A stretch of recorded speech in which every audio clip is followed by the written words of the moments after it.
এটাই তোমার শেষ না, এটাই শুরু।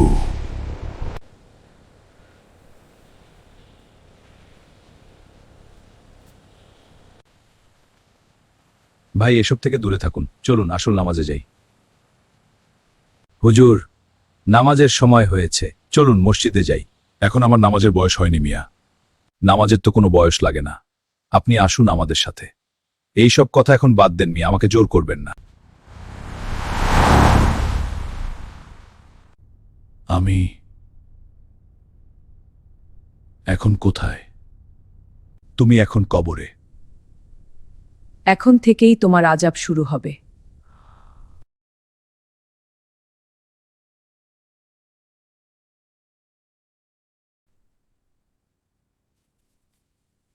আমি সব বুঝিতে দিন, আমাকে আবার পৃথিবীতে যেতে দিন। ভিডিওটি ভালো লাগলে সাবস্ক্রাইব করুন, লাইক দিন, আর আপনার মতামত কমেন্টে জানান।